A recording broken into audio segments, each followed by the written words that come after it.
Bertram, the old warrior, loved his new life on the island of Sodor, taking enthusiasts around the old mine. He had worked there many years ago and knew it inside and out, which made him something of a historian.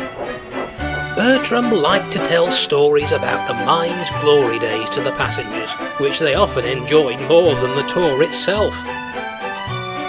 The old mine had become a major attraction for the island, and as the summer drew nearer, more enthusiasts travelled to meet Bertram and listen to his tales of the mines.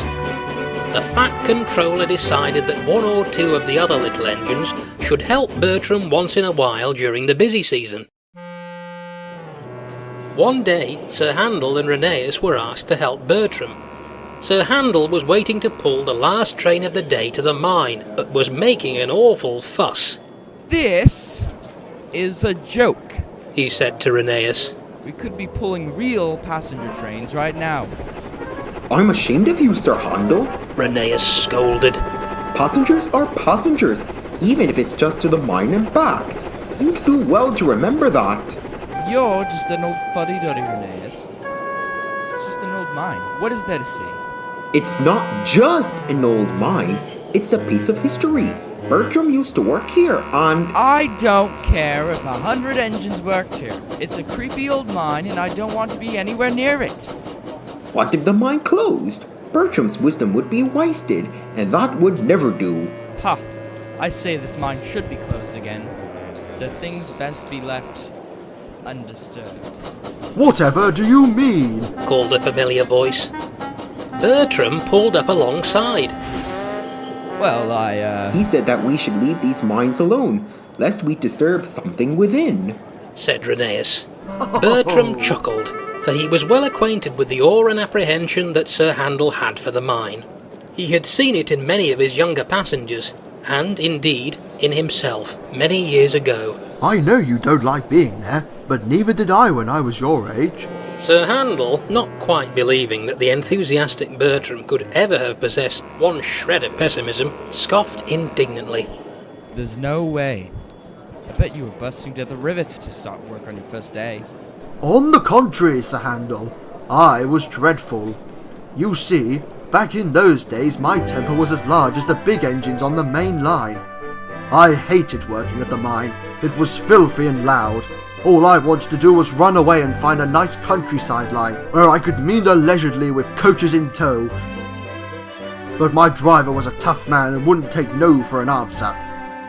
And so I became bitter. But I realised as time went on it wasn't the conditions of the mine work that I hated, it was the mine itself." "What do you mean?" asked Rheneas.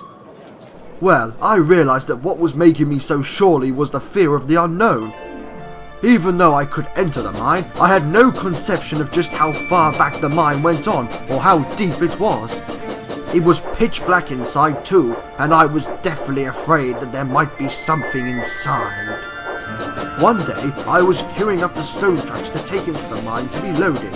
As I approached the mine shaft, I heard a peculiar noise. It was like nothing I had ever heard before. It echoed from deep within the caves. It sounded to me like the sound of rusty wheels turning, like those of an engine.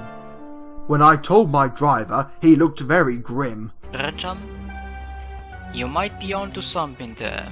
One of these days, we need to go there, investigate."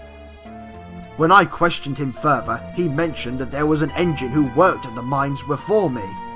The engine had an awful temper, just like me, and thought he could do the mine work as well as the men could. He charged in one day and plunged down into the depths of the mine, and was never seen again. One evening, my driver told me that we were going to look for the old engine. I was so anxious that my boiler felt like it would implode. We moved further and further into the mine when the sound began to echo back to us. My driver, lamp in hand, left me and walked into the darkness to investigate further. Suddenly, I heard my driver yell, and then there was laughter. "There's your old engine." He chuckled. We travelled a little further to see that the winch that hoisted the stone up from the ledges below was very, very rusty and needed to be replaced. It wasn't the sound of an old engine creeping around after all. Sir Handel looked up. Why tell me this? Don't you see? Bertram smiled. My driver knew that I wouldn't enjoy working at the mine if I was afraid of it. He knew the sound was coming from the winch, so he invented the story of the old engine to persuade me to enter the mine and face my fears.